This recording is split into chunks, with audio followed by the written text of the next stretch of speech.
Welcome to Black is Gold episode 2. We are talking about the controversial yet very important, okay? This man is very important to, Black History Month and to Black culture period. Talking about Nat Turner, y'all, all right? Not Ike Turner, not Tina Turner, Nat Turner, all right? And before I continue, let me take, a pause for the cause. Shout out to Lady Phoenix. Hey, Lady Phoenix, good to see you. Good to see you. Salute to you. Salute to the chat. All right. But before I really get into it, I'm gonna wait till some more people pull up. Right now, ain't nobody really, pull up yet. So I'm wait till 4 people pull up. But Nat Turner, man, he led that slave rebellion. He was literally, physically being a revolutionary. Okay. He wasn't just talking it. He was walking it in a lot of ways. He was walking, putting boots to behinds, literally, throughout this time. But this is the thing with Nat Turner, right? A lot of times, and even with people who are of his faith, which is a Christian faith, they're told to be nonviolent, right? They're told to not, react to situations, not to be violent, not to strike out. But Nat Turner felt like if injustice is going on, how can I sit back and allow this to go on and not respond? How can I sit back and then allow people to take advantage of my people and not do anything about it? You know what I'm saying? And that's the thing. He was willing to put his life on the line, knowing that, it could be a wrap for him, but he didn't care. He had got to the point where he was so convicted, by the injustices that was going on around him, and also the word of God, that he felt like, I have to physically strike out. I have to physically lead a rebellion because this has to stop. And if more people or more of our people had that kind of stance, and they were just tired of just being sick and tired, and they was tired of being taken advantage of, I think it would make a really big difference. You know what I'm saying? I think it'll make a really big difference of how we move, of how we do things, of how we just kind of make things happen as far as our culture and our people.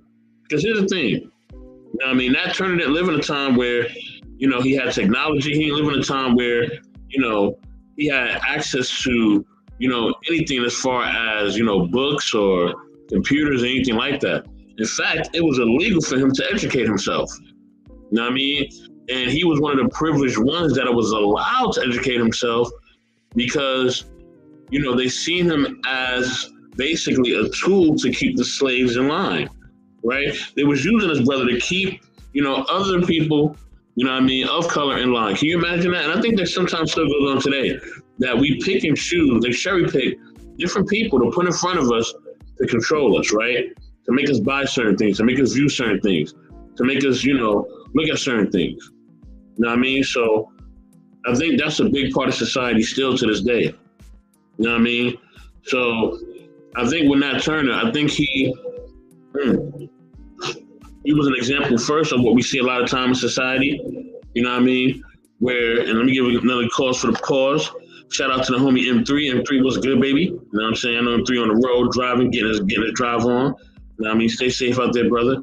But yeah, Nat Turner was like, yo, look, I'm preaching the word of God, and I'm keeping my people, focused on God, and that's what I need to do, right? That's what he thought essentially. You know what I'm saying? He didn't think essentially that he needed to strike out. He didn't think essentially that he needed to, put boots to behinds. You know what I'm saying? He thought essentially, let me preach this word. Let me get my people motivated and focus on God so that we can serve God and we can actually, do the right thing in society. I know things are tough, but as long as we focus on God, right? As long as we focus on God, we will get through this, right? Yeah, I know they whipping our ass. I know they hitting us with the whips and they hanging us and they castrating us and all the other stuff.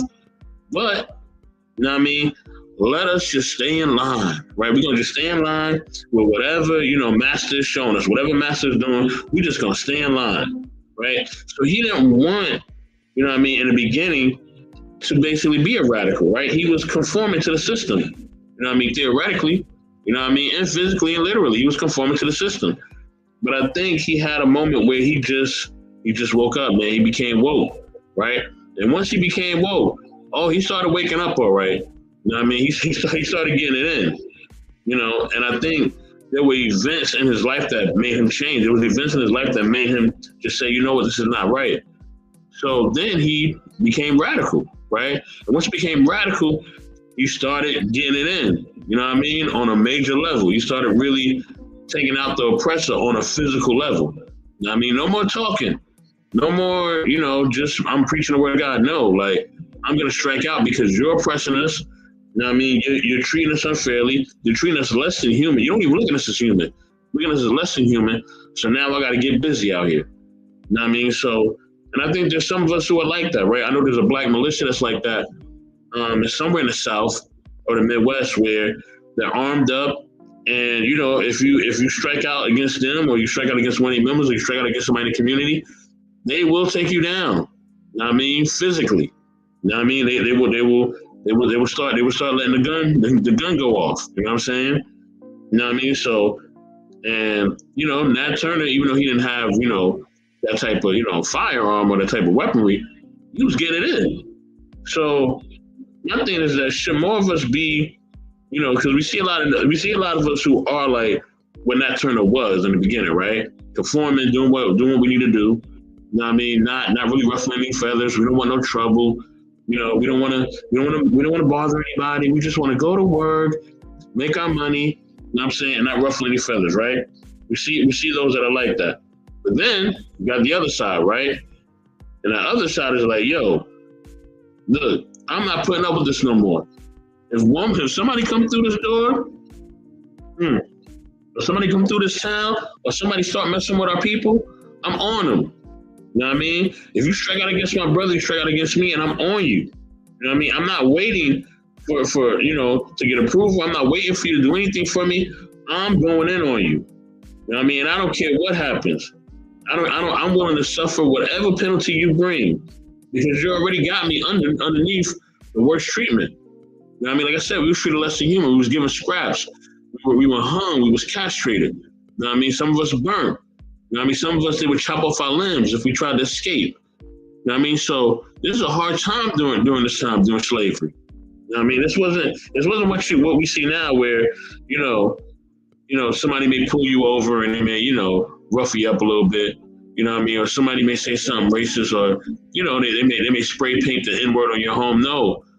Back then, during slavery, yeah, it was going down, man. Like they was really, if you did not conform to the system, you may not be here. Or like I say, you may be listening to some limbs, or they may take your children from you, or they may even take your own spouse from you. Can you imagine that? You sitting at home, you and your lady sitting at home, and you're having dinner, and all because you didn't do, what the system told you to do. Now they're taking your wife, right? And not only are they gonna take your wife, they're gonna take her physically in front of you, right? Intimately in front of you. They want you to watch as they take her. You know what I mean? As they take advantage of her. They want you to see this. So this is what Nat Turner was going through. This is what people during the time was going through. You know what I mean? It was very real. You know what I mean? It wasn't a game. You know what I mean? So I think we forget that. I think a lot of times we look at slavery movies and we like, it don't really hit us of what we really had to go through while we was here. He was really going through some real stuff. All right? So I'm about to get into the history of Nat Turner, okay? Because I'm not here for a long time, you know what I mean? But I'm here for a good time, of course. And I'm here to, definitely spread, what Nat Turner was about and definitely give you some background history of what this brother was. Now, this is also at Wikipedia. I'm not going to pull a Wikipedia on here because, YouTube will give me a strike. So I'm trying to avoid that, Got to be smart, got to work smarter, not harder. All right, so let's read up on this, y'all. Nat Turner's Rebellion. Historically known as the Southampton Insurrection, was a rebellion of enslaved Virginians that took place in Southampton County, Virginia in August 1831. Salute to Virginia family out there. Led by Nat Turner, the rebels killed between 55 and 65 white people, making it the deadliest slave revolt in U.S. history. Wow. The rebellion was effectively suppressed within a few days at Belmont Plantation on the morning of August 23rd, but Turner survived and hid for more than 2 months afterward. Wow, okay. So he was able to hide for 2 months afterward. You know what I mean? I'm going to read a little bit more. There was widespread fear among the white population in the aftermath of the rebellion. Militia mobs killed as many as 120 enslaved people and freed African Americans in retaliation. After trials, the Commonwealth of Virginia executed 56 enslaved people accused of participating in the rebellion, including Turner himself. Wow. So not only did he get executed, but 56 of his comrades got executed as well. Man. Many black people who had not participated were also persecuted in a frenzy. Because Turner was educated and was a preacher, Southern state legislators subsequently passed new laws prohibiting the education of enslaved people and free black people, restricting rights of assembly and other civil liberties for free black people, and requiring white ministers to be present at all worship services. Wow. So once that happened, it was like, look, y'all not reading the damn thing. Y'all not reading nothing. Y'all not being a part of nothing. You know what I mean? We're not having that at all. You know what I mean? It completely changed, you know what I mean, everything after that. Because now, now they're gonna tighten the grip, right? Because now the rebellion happened, so they definitely gotta tighten the grip.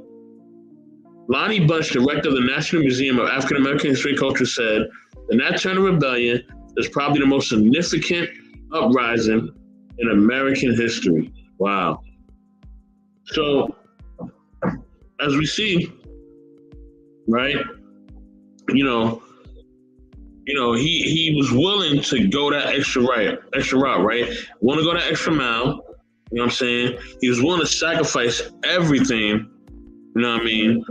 And with him doing that, there was consequences based on that, right? So not only did he suffer, but the people around him suffered. And I think that's another fear that we have, right? Okay, I'm gonna make this stance. I'm gonna have this happen, right? But the people around me may suffer as well.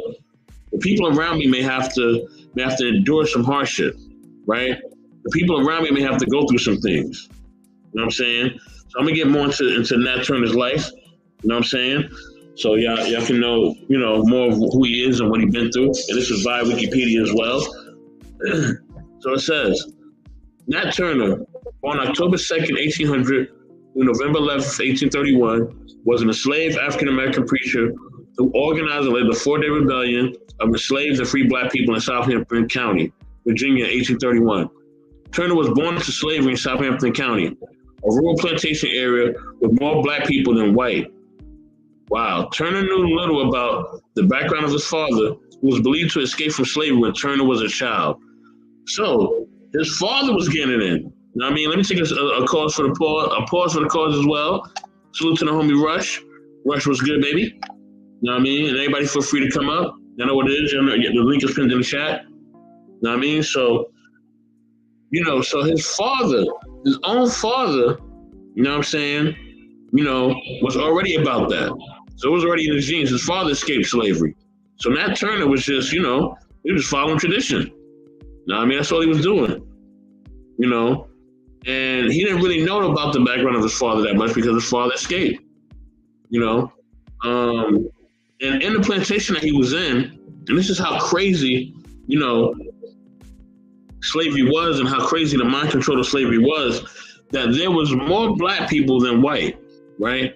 And they still was allowing themselves to be enslaved, right? Not even allowing themselves to be enslaved, but they were still, enslaved to the point where they could not, they were not, and it was more of a mental enslavement, right? And the mental enslavement and the emotional enslavement allowed them to be physically enslaved. You know what I mean? And salute to Rush. I see your messages, brother. Salute to you.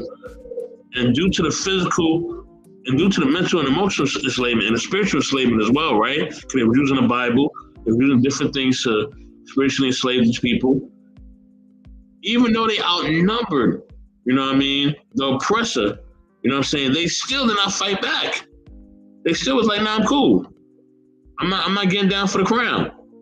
You know what I'm saying? So imagine Imagine, it's you and your whole family, right?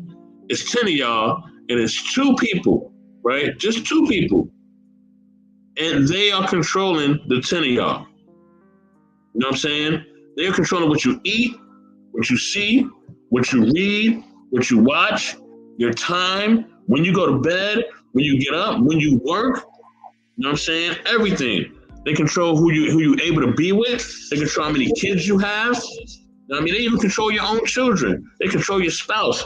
They control everything. Can you imagine that? Two people, you know what I mean, having control over 10 people. And these 10 people allowing them to have control. Not even allowing them to have control, but they're so enslaved, mentally, emotionally, spiritually, that they can't even fight back. They can't even fight back. Because slavery was not just a physical thing. Like I said, it was a mental, emotional, and spiritual thing as well. You know what I mean?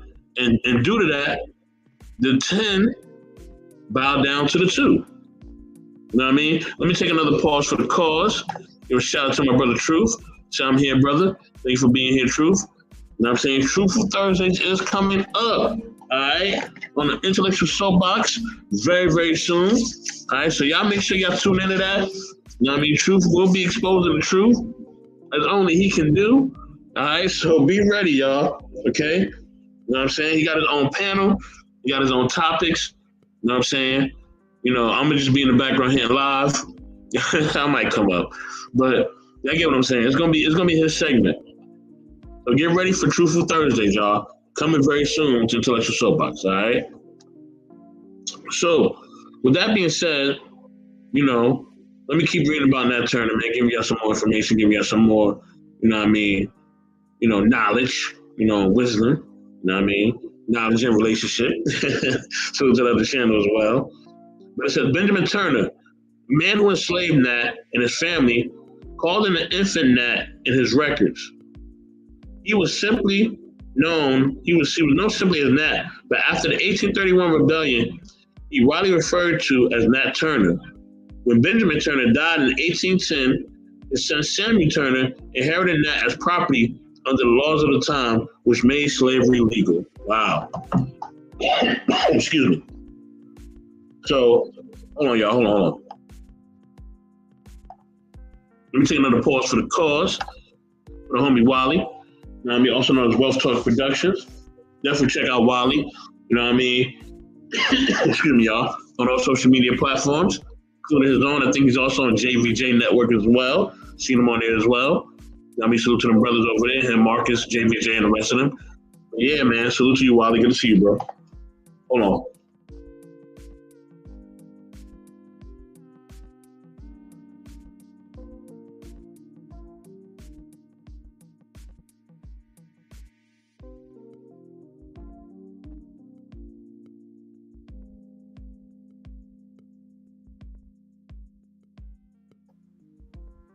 So this is crazy. So, the master's son, right? The master's son who he grew up with, right? Once the master died, right? His son now became Nat slave owner, and he had Nat Turner as property under the laws of that time. Can you imagine that? You growing up with somebody? Could be your neighbor, your best friend, person on the block. You got the same age or around the same age. And, And basically, y'all live in the same home. And, are y'all in the same community and y'all all have the same, power structure where there's somebody who runs the community. And the person who runs the community, passes away. And their son, who is the same age as you, now takes you as slavery and property. That's nuts. That's insane, y'all. That's crazy. I cannot imagine that at all. Okay, let's keep getting into this. Turner learned how to read and write at a young age. He was identified as having natural intelligence and quickness of apprehension surpassed by few. He grew up deeply religious and was often seen fasting, praying, or immersed in reading the stories of the Bible. He frequently had visions that he interpreted as messages from God and which influenced his life. Wow. So God, whether you believe in him or not, was influencing Nat Turner, right? He was influencing him, he was having visions, he was seeing things, he was basically being inspired, by the gospel, to be convicted, to basically, teach his people, help his people, and to serve God. You know what I'm saying? And it's funny, not funny, but it's quite fascinating that this man, his intelligence, was so high. You know what I mean? His intelligence, his ability to understand, his ability to understand the word of God, all those things allow him to become the man that he was. Let's keep getting into it. At age 21, he escaped from Samuel Turner. Okay, so he flees from the master's son, right? He's out of there. After becoming delirious from hunger and receiving a vision that told him to return to the service of my earthly master. Wow. He returned a month later.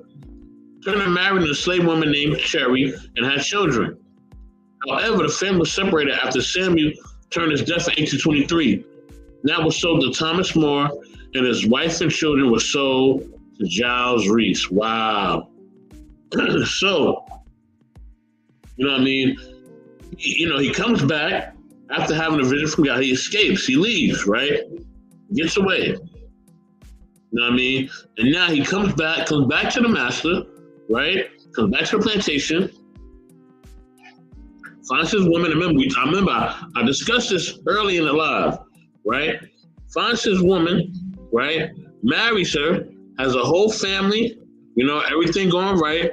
His master passes away, and now his family is split up. So he's sold to somebody else, and his wife and kids are sold to somebody else. Can you imagine that? Can you imagine, you having a wife, you having children, everything going right.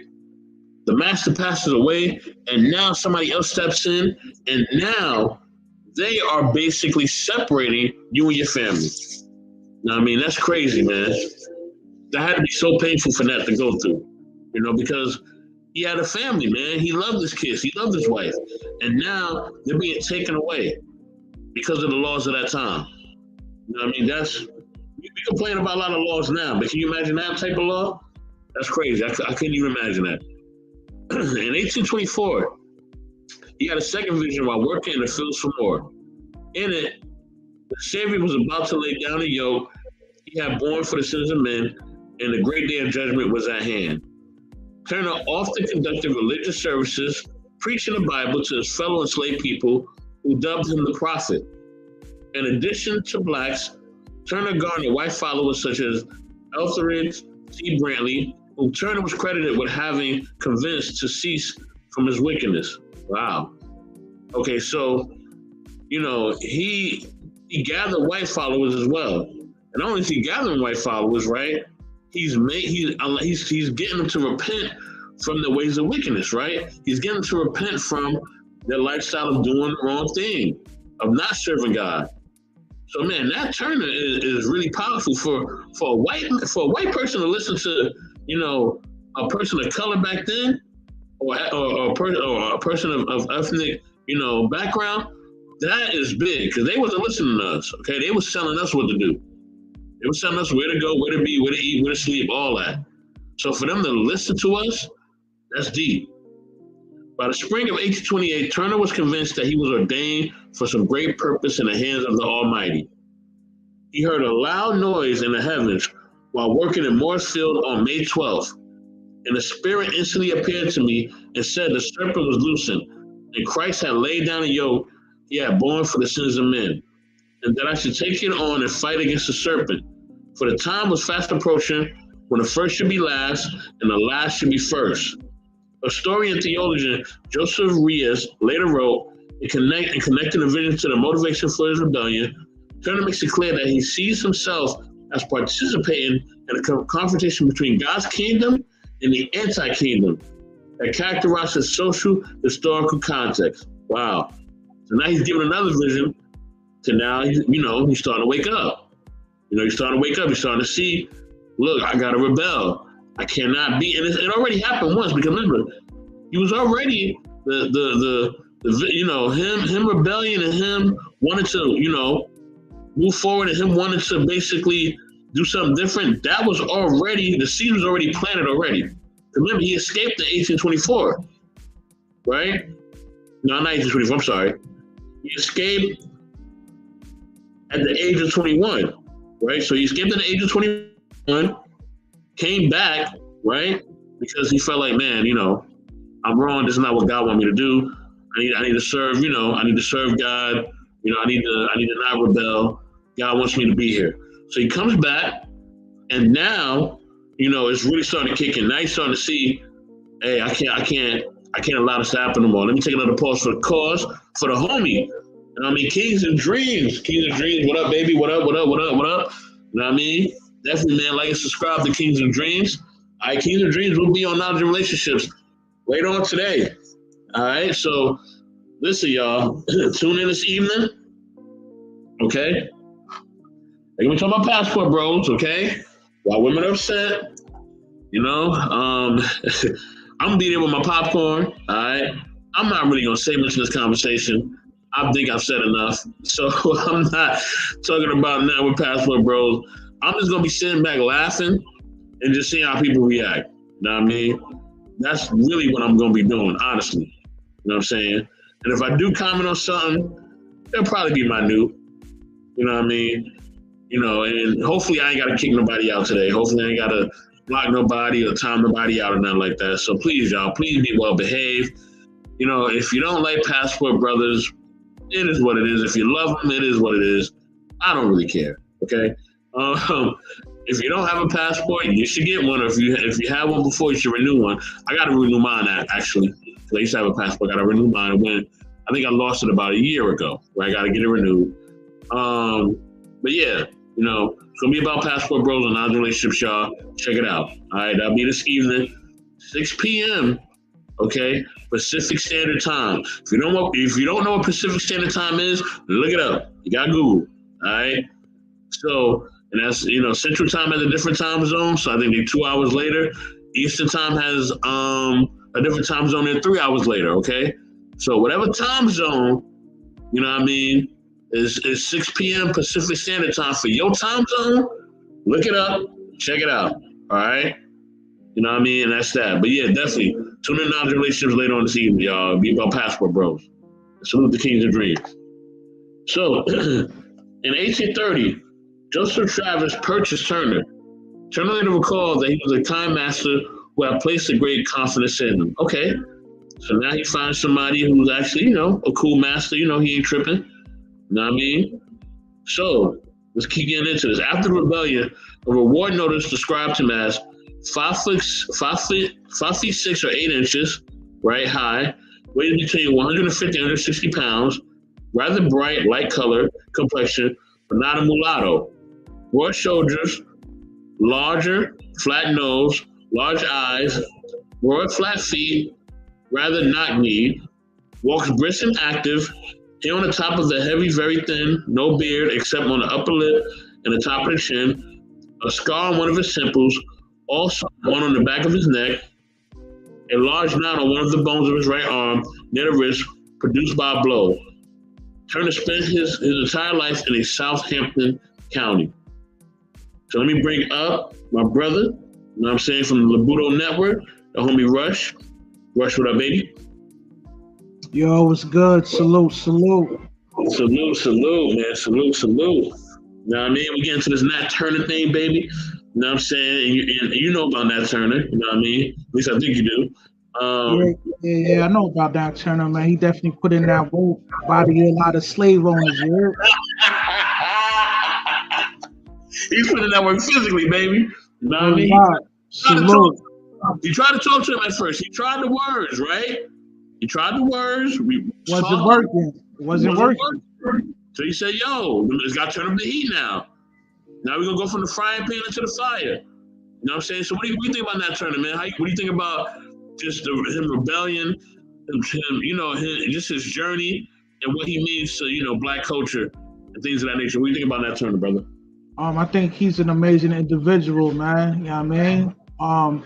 Definitely had a blood of a king, but you know what I mean, grew up as a slave, you know what I mean? And he definitely made a difference for our peoples back in the day. You heard? Yes, sir. Yes, sir. Yes, sir.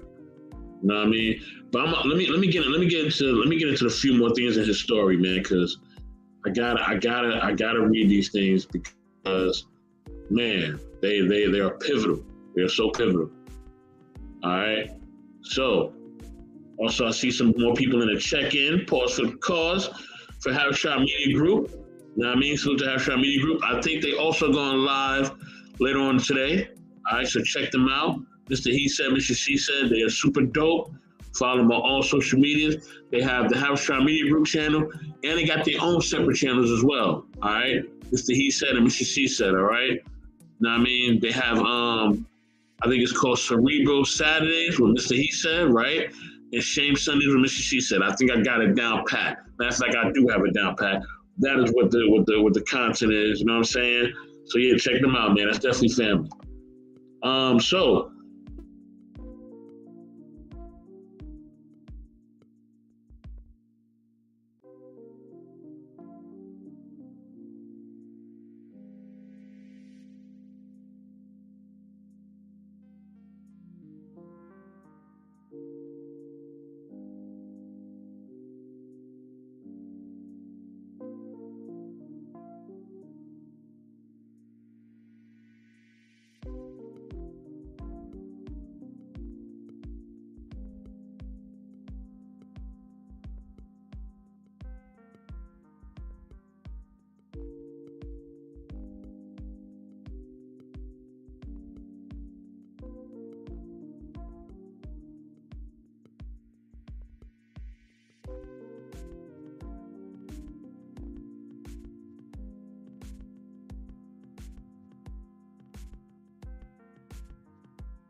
all right, I'm back. Y'all can hear me, let me know. You can hear me, let me know. Please let me know if you can hear me. Somebody, Rush just told me YouTube don't like what I'm talking about. And maybe they don't. Maybe they don't like what I'm talking about. Can y'all hear me? Let me know if y'all can hear me. Okay, I'm back. Perfect. All right. So, you know what I mean? Like I said, YouTube probably trying to shut a brother down. That's what I'm saying. So, historian Stephen B. Oates states that Turner called on his group to kill all the white people. A newspaper noted Turner declared that indiscriminated slaughter was not their intention after they obtained a foothold and were restored to, in the first instance, to strike terror and alarm. The group spared a few homes because Turner believed the poor white inhabitants thought no better of themselves than they did of the Negroes. The black rebels killed approximately 60 people before they were defeated by the state militia. The infantry defeated the insurrection with twice the manpower of the rebels, reinforced by 3 companies of artillery. Turner thought that the revolutionary violence would awaken the attitudes of whites to the reality of the inherent brutality in slaveholding. Turner said he wanted to spread terror and alarm among whites. Woo. Man. Yo, that's powerful right there, man. What you thinking, Rush? Talk to me, baby. What you thinking? Man, I'm thinking, man, he was for the people, man. Yeah, man. He was willing to sacrifice his life for his people. And we need more brothers and sisters like that, you know what I mean? Man, he was gonna go down for the crown, literally.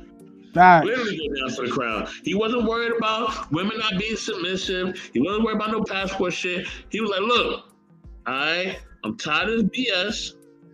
Time to put some foots in some asses. That's what he was saying. He was really attacking the real enemy. So the enemy, we are not each other's enemy, whether it's the black man, the black woman, the black children. We not each other's enemy, man. You know what I mean? And I think that's the one thing that Turner realized, like, yo, I'm preaching. I'm trying to get my people to do the right thing. And I'm trying to talk to these people, and I'm trying to convince my people to be subservient to them. And this ain't working.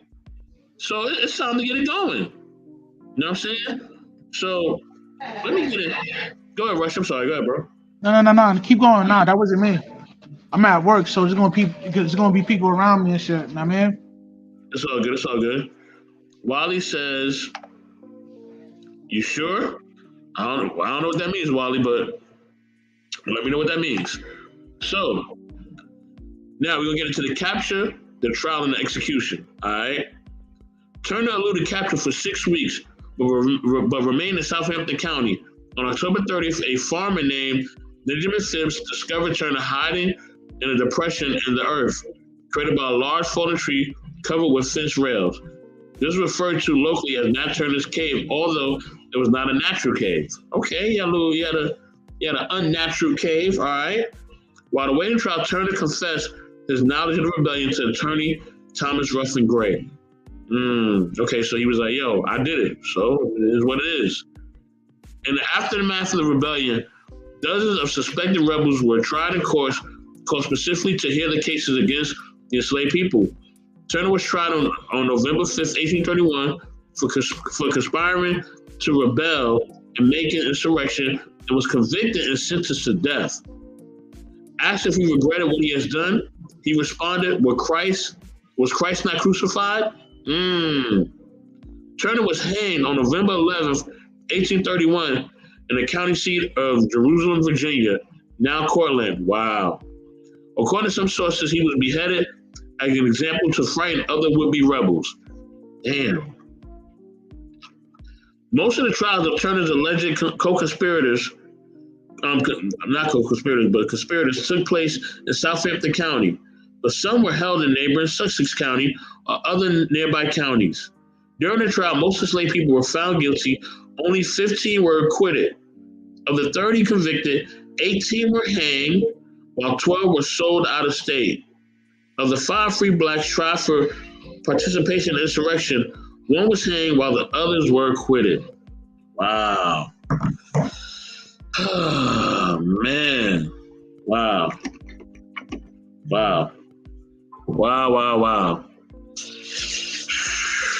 Man, that is crazy, man. That's crazy. So Wally said, let me see what Wally said. That was part of your last statement you made. Okay. I guess you're talking about something I said, and I don't know what I said, bro, but let me know. But yeah, man, Nat Turner went out like a true G. All right, he was not playing. Okay, he was not playing.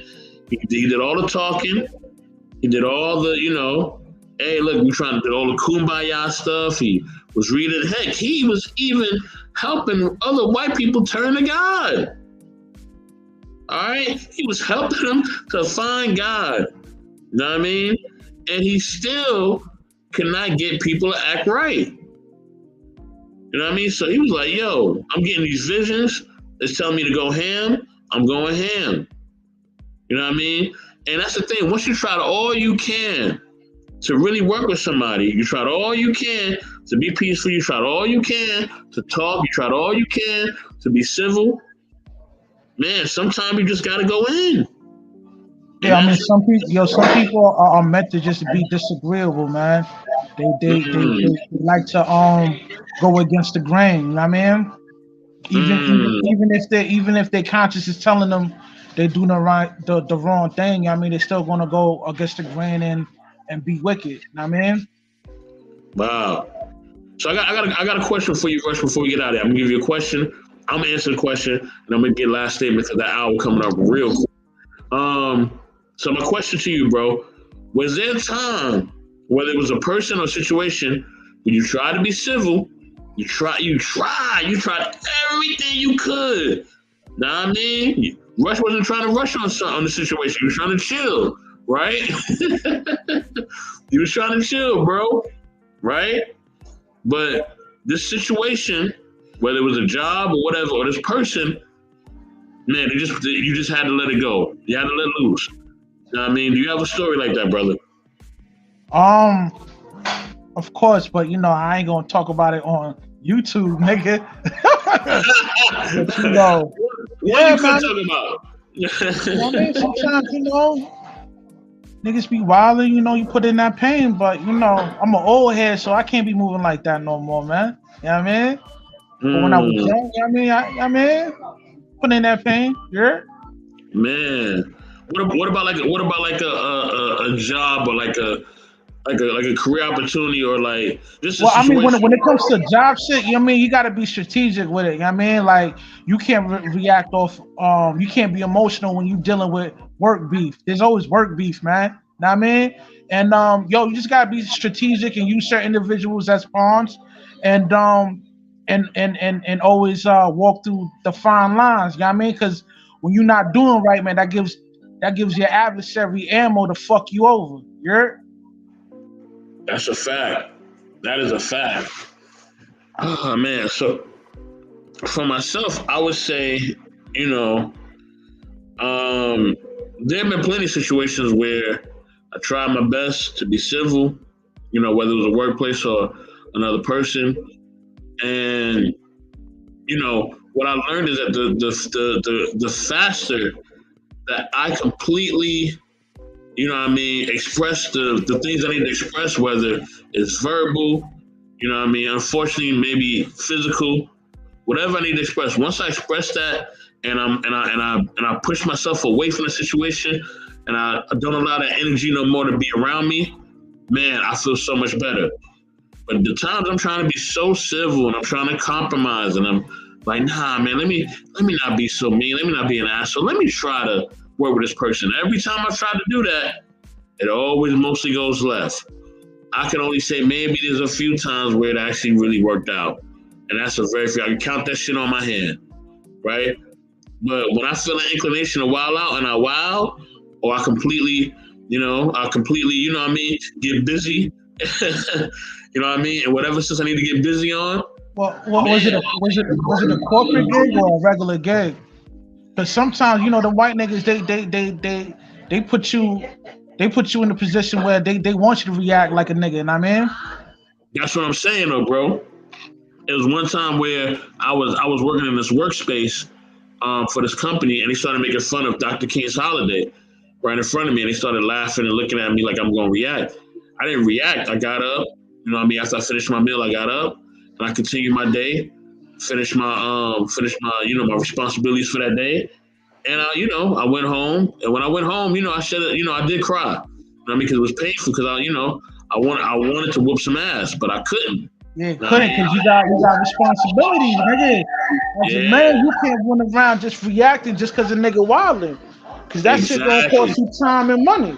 You know what I mean? Exactly. And opportunities, you feel what I'm saying? So I wasn't trying to let the opportunities go on because I need to put that shit on my resume. You feel me, Rush? You know what I Word mean? So up. I can move on to the next shit. So that's the thing, sometimes my internet turn, when it comes to the wild out part, sometimes we gotta fine tune it. You know what I mean? Like Rush was saying, you gotta, know how to move in a room full of vultures in a sense. You know what Word I mean? up. So I've learned how to do that, man. But in business, in the corporate world, you got to learn how to move around and do certain things. In a personal instance, you only get one chance from me. That's it. You only get one chance. Once you fuck up that one chance, I'm done. Like once you show me that card, you know what I mean? Ain't no coming back from that. Word. Ain't no coming back from that because now I know who you really are. Business, in business, you got to be flexible, man. Even on this YouTube thing, you got to be flexible. There's got to be people sometime in YouTube that you have to be around that you do not like. Okay, you know what I mean? Like it's just that's how business and media and everything works. You know what I mean? That's how business is. Period. But when it comes to personal, I ain't gotta be around you. I don't. You know what I mean? You go your way, I go mine. It's a fact. You know what I mean? And it's respected. So I think that's the big thing. You know what I'm saying? Like you got to know how to move when it comes to business and personal. You know what I Word mean? up. And never, Now, and never, and never be emotional about certain decisions, and never make decisions off your pure emotions, because you're not thinking clearly. You're not logical. You know what I mean? Always remain stoic and think logical. You know what I mean? yeah, you got to stay on point. You got to stay on your square, bro. You know what I'm saying? And this is one thing that I would tell the brothers too, and maybe even some of the sisters as well, but really the brothers, right? And this is for men. I'm not trying to get on some manosphere shit, but whatever. We talking about we kind of reaching the past where I gotta kind of reaching the relationship back a little bit, right? So I would tell brothers, when it comes to dealing with females, right? You know what I mean? The best thing you can do with a lot of women, not all women, but a lot of women, right? If you see she moving a certain way, you know what I mean? Don't give her no attention. Okay? Charge it to the game, nigga. Move on to the next year. Word. Don't give her no attention. All right? She start acting funny. You know what I mean? She ain't picking up the phone. She ain't answering the messages. Don't say nothing back. Don't give her no attention. The more attention you give her, the more it's gonna feed her ego, and the more she's gonna put you in a friend zone, and the more she's gonna treat you, you know what I mean, like a slave. Right? She's gonna treat you just like the slave masters was treating Nat Turner before he wilded out. Know what I mean? That's what she gonna do. And she gonna hit you with that "let's just be friends" line. And nobody wants to hear that. No man wants to hear that bullshit. Right? Unless it's a woman you're not interested in. Right? So if it's somebody you're interested in, the less attention you give her, I'm telling you this, brothers, all right? The less attention you give her, the better. All right? Don't give her no attention. For women, you know what I'm saying? That works as well. You see a dude and he trying to do the most or whatever, don't pay him no mind. You know what I mean? Because some people are just attention whores. You know what I mean? And staying sucker free's the campaign, you heard? No sucker shit around here, you heard? Absolutely, you know what I'm saying? You know what I mean? So, and we only give you this game to help you, brothers. I'm not trying to bash on the brothers, man. I ain't trying to be on the red pill shit, but I'm just being completely real with y'all. The less attention you give women, the better. All right. Now, when it comes to your friendships with other men, right? I would say try to mend things quickly. Don't let the shit get physical. Don't let the shit go too out of hand, especially as a black man, because when we get physical, we let shit get out of hand. That's when the boys run up. You know what I mean? And they not really talking when they pull up on us, man. You know what I mean? They shooting first, asking questions later when it comes to us and our people. So if you don't want to deal with the police and the governing bodies when you getting into it with somebody, don't get into it with them. You know what I mean? Say, you know what, bro, I'm not really rocking with you like that. You go your way, I go mine. Let's keep it pushing. You know what I mean? Let's keep it pushing. Because the worst thing you can do, you get into it with a brother, you know what I mean? The law pull up. And yeah, it's going to be a bad day and a long day for both of y'all, man. Because they're not pulling up to talk to you. I'm letting you know that right now. The cops pull up, you fight with a brother, it's really going to end bad for both of y'all. I'm just letting you know that right jail, now. Oh, you may not make it to the jail, or Rush. That's what I'm telling you. You may not make it to the jail. You know what I'm saying? You may go somewhere else. You know what I mean? You may not be able to be here no more. And that's a fact. You feel me? Like, man, I feel you on that. I mean, like, you know, the whole Rodney King situation, you know? Yeah. You want that, you know what I mean? So, you know. Remember, I don't know if you remember this, I think it was like a year back. It was a teenage girl, and her and this other girl was getting it on. And, you know, I guess one got the better of the other. Whatever happened, cops pulled up. They started, you know, letting it off. You know what I mean? So that's how it goes down, man. I keep telling y'all, you got a situation, you know what I mean, with the same, and it's the same for women too, because I know some of you women like to run up and fight each other and pull each other hair out and all that, and damn near strip each other naked. When them police show up, they're not coming to talk to y'all, okay? I'm just letting y'all know that. There's no discussion going to be happening, all right? So, just wanted to share that, but man, more importantly, man, salute to Nat Turner. Salute to him, rebellion. You know what I mean? Putting the foot up in the, you know, the oppressors behind. You know what I mean? I know they tried to mute me before, but I'm back. You know what I'm saying? Rush, any final thoughts, man, before I get up out of here, bro? Yeah, man. Keep working, practice humility, and remain sucker free. You heard? I'm out. One. Yes, sir. Yes, sir. Thank you, Rush. Thank you. But yeah, y'all, man. Thank y'all for tuning in to Black is Gold episode 2. You know what I mean? About the homie Nat Turner. Please make sure you like and subscribe. And please, you know what I mean? Indeed, stay in tune.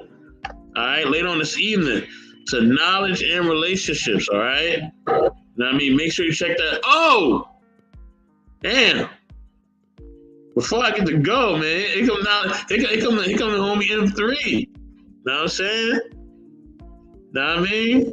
M3 the president, you know what I'm saying? M3 the you know what I mean? The king of in the joint. What up, baby? Wait, Mr. Bless. Like, give me one second real quick. Yeah. I think M3 wanna she cooking, man. So give me a chance to load up real quick. Hold on. Yeah, we're gonna let him cook real quick. Let me let M3 cook real quick, y'all. You know, before we get up out of this joint.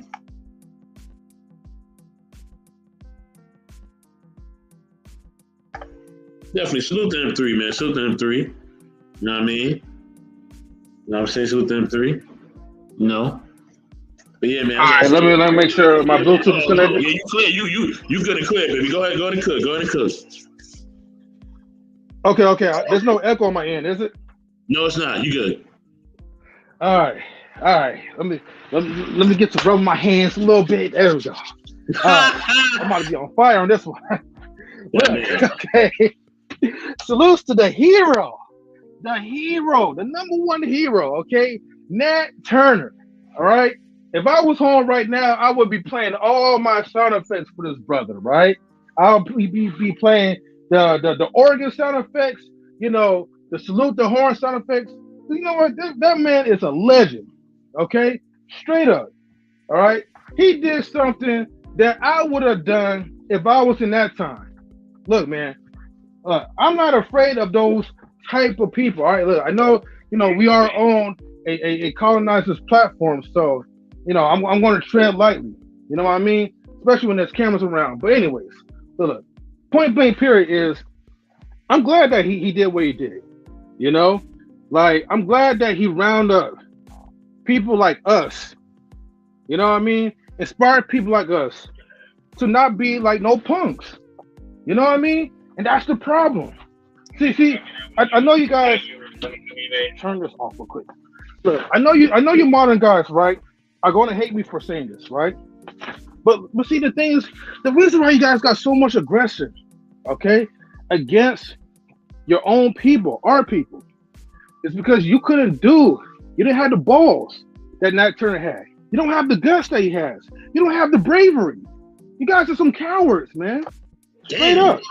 You know what I mean? That's why you guys go into these stupid ass platforms trying to, like, you know, let me rephrase that. That's why you be going to the platforms with your stupid asses, and then y'all be trying to sabotage the good platforms because there's good platforms out there, especially like the intellectual soapbox. So let's not get it twisted. Y'all Yes, go over there, sir. you know, with this conformity because you cannot stand up to the colonizer. The colonizer pressure so much, put so much fear in your heart that you got to take out on the people that you think that are inferior. But see, your guys is the only ones that's really the inferior beings internally because you don't have the guts what it takes to do what he does. It takes sacrifice. The man literally sacrifices life. The people who follow them sacrifice their lives. Salute By to the end Quantum of the Love. day, What's going on, Twin? little quantum. And by the end of the day, he had no regrets. But you guys every day is gonna live with a whole bunch of regrets because you couldn't do what he could do. You know? You know who's the real oppressors right now? It's the white police officers. All right? When the po come, y'all, man, you guys clutch your pearls, bro. You They know? fall right in line. They fall right in line. Right Yes, in line. master. He could call you boy. He could call you the N to the ER. And you won't do nothing about it. But see, that dude, he made a stand. You know? That's like, you know, imagine if he was like in the modern times. I'm for sure he'll do that again. He'll ride a whole bunch of troops. Just like oh my gosh, I forget like the Black Panthers, you know? Which because of them, you know, they had to set the stupid gun control laws. Because they was ready to bring the heat to Smooth. And they couldn't handle it. See, when folks like us, when we unify, you know, and we come ready, all right, they can't do nothing about it. They will be the ones to fall in line. See, internally, these people are scared. They're scared of us. But the problem is, you guys are more scared of them than they are to us. And they see that. They see that you guys punk up. If you want to make the laws change, like Thurgood Marshall or whatever, man, you guys got to take a stand. You know? I mean, look, whatever it's like voting or not, man, you guys could really change something and make things happen. Bring somebody that's like us to come into the office and make things poppin'. You know what I mean? And if this doesn't go our way, look, man, you could protest. You ain't got to riot, but if you do riot, you know, stop rioting at the small local businesses. Stop rioting the ones that's going to actually help put food into our tables if we use our money to make sense and circularize it. You know? What's going on, Cornhusker? Get rid of all these slave companies, bro. Straight up. And stop being cowards. Yeah. I'm cooking. You know, I am cooking. I'm cooking some good old spaghetti pasta and all that. Quantum Love, you know. Look, man. I had my nose and all that stuff ready, bro. You know, for Matt Turner. But to keep it straight, like, look, if y'all don't know, Matt Turner was born in 1800 exactly. Okay, and he died in 1835 or 31. I mean, that the dude died in his 30s fighting for a cause. So think about this, though. You're a young boy. You're a slave, right? Mm-hmm. Okay, your development and your mentality has already matured enough to be prepared for when it's your time to go. So if you're fighting for the oppression to not, so you could be able to read, write, learn, the least you could do, right, with your lazy asses, right, pick up a book and read, do some research, try to study.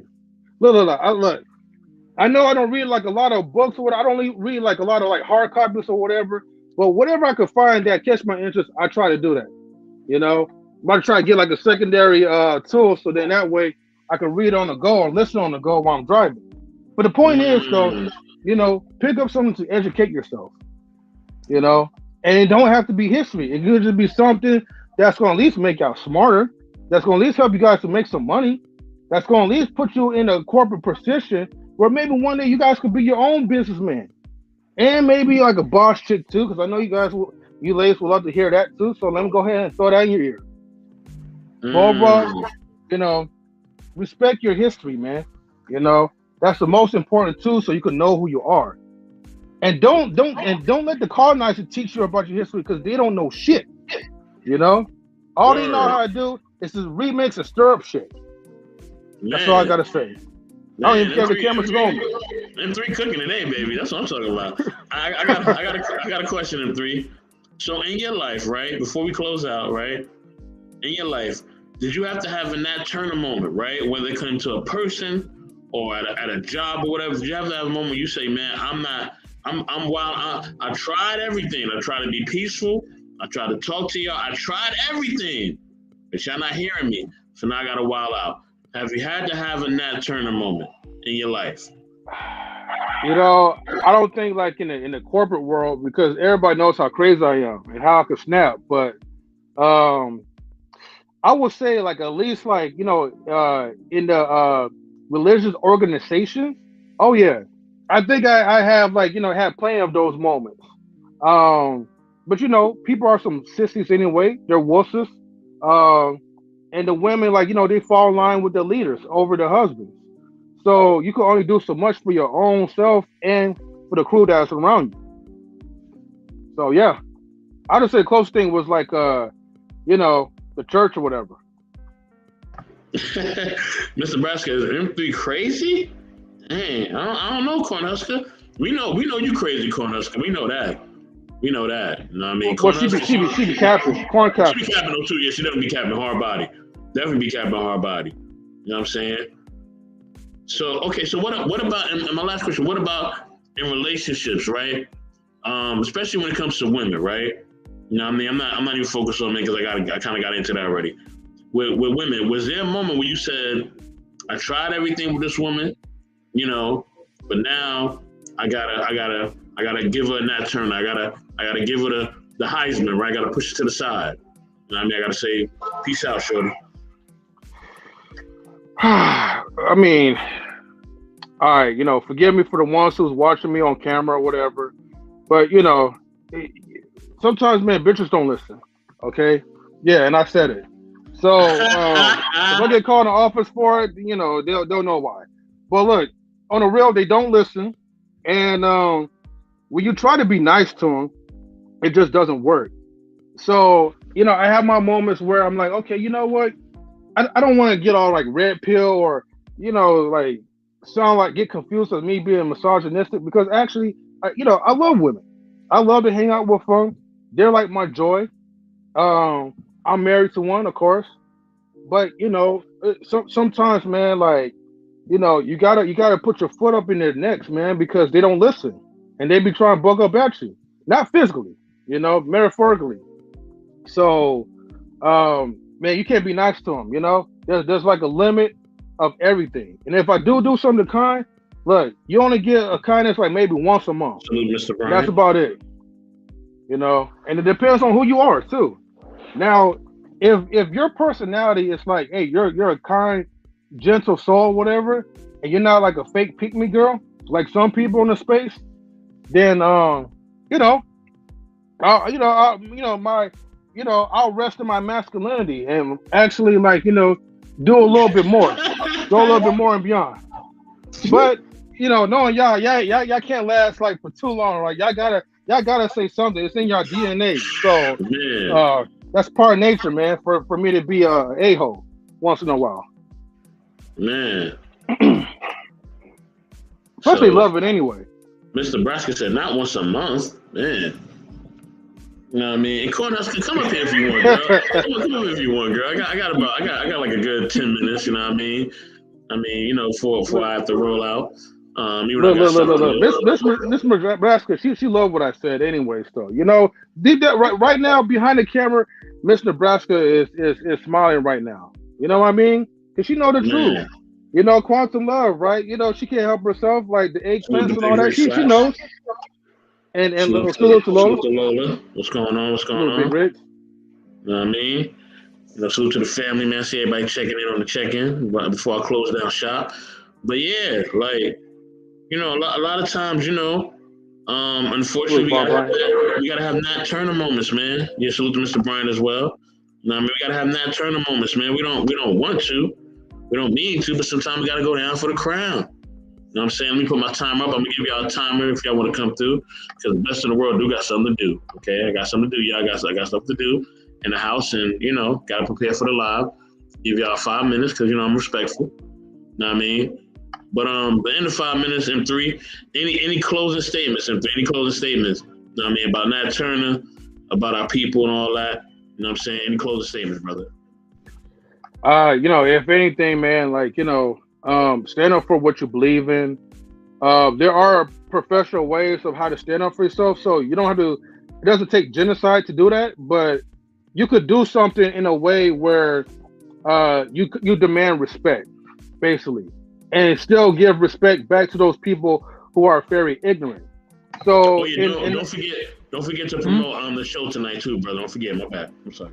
Oh no, I didn't forget, but I know I was just trying to stay on topic. But don't worry, I'll promote it. But yeah, there's respectful ways to get your point across. So like in an example, I know you mentioned about Martin Luther King, and I definitely feel you on that. I may have my differences or whatever, and I may want to go to the Malcolm X route, but however, we gotta still protect our own people, our own, and not let other people tarnish our ancestors. Excuse me. So, only thing I would just say is like, educate them. That's the best way how you could actually win someone over. And if they choose to be ignorant, at least you could just walk away and just be like, well, hey, I did what I did. I didn't choose violence. Like I probably normally would, but at least I walked away saying something, and letting people know like, yo, man, be careful what you say, because the next time around you say that to someone else, it might not be as pleasant as how I'm saying it to you, But anyways, to promote the show for tonight, 6:30 p.m. Pacific time and 9:30 p.m. Eastern time, we will be talking about the saga of the Passport Brothers. Stan, Joseph Lee Thompson, whatever you want to call him, and Kings of Dreams, we are going to break down why you women really don't like the Passport Brothers. Why you guys are so mad? Sometimes I be asking, why y'all women so mad about Passport Brothers? Every time I mention them, it's like we get silence. That gets snappy. It's like we said a bad word or something, It's like the new B to the H or whatever. By just mentioning the Passport Brothers. They've been getting a lot of bad rep lately. And, it's time for us to give our perspective. Don't forget, there's also Passport Sisters that be getting flown out to Dubai, that be getting paid to eat like toilet shit. But y'all don't talk about that. But don't worry. We're going to talk about all that stuff. And our voices are going to be heard for 30 minutes. So you women are not allowed to come up here until the 30-minute mark has passed. Because I know y'all be going to be ready to bring your logs, to barricade the doors, to break down the doors and all that. But we got y'all though. After that, then we'll let y'all in. Okay? And then y'all can spew, get into your feelings and all that. That's right, lawyer. 30 minutes. So, anyways, thank you, Mr. Best Man, for this one for, Black History Saga, man. And keep it up, man. I'll be tuning in tomorrow. Thank you, sir. Appreciate it. You know what I mean? Yeah, man. So tonight's topic is gonna be a banger. I'm gonna definitely be in the back shelling. You know what I'm saying? And yeah, man. Tune in, y'all. Tune in Knowledge Relationship this evening, man. We definitely got something nice for y'all, man. Definitely got something real nice with the homie Kings and Dreams. All right, Kings and Dreams gonna definitely stop by. You know what I mean? He is one of our special guests of honor. You know what I mean? So, and salute to all our special guests we have this week, man. King's Table, you know what I mean? AKA Sherrod, you know what I'm saying? Sherrod, AKA King's Table, my bad. Also, man, salute to Kings and Dreams, man. You know what I mean? Salute to everybody who has been blessing our platforms, you know what I mean, and coming through and showing us love, man. You know what I mean? We definitely appreciate that. You know what I'm saying? So, with that being said, y'all, I'm going to give you a little preview, you know what I mean, for tomorrow's show, because I don't tell you who I'm talking about. Just give you a little preview. You know what I mean? I'll just say that this brother, you know what I mean, he was the youngest in charge, you know what I'm saying, at one point, and his fists were made of iron. That's all I'm going to say. All right? With that being said, family, love y'all.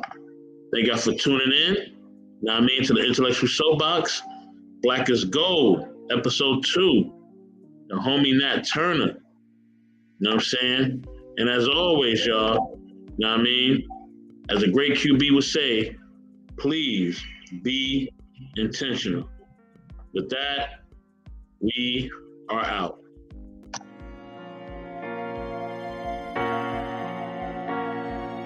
The DJ.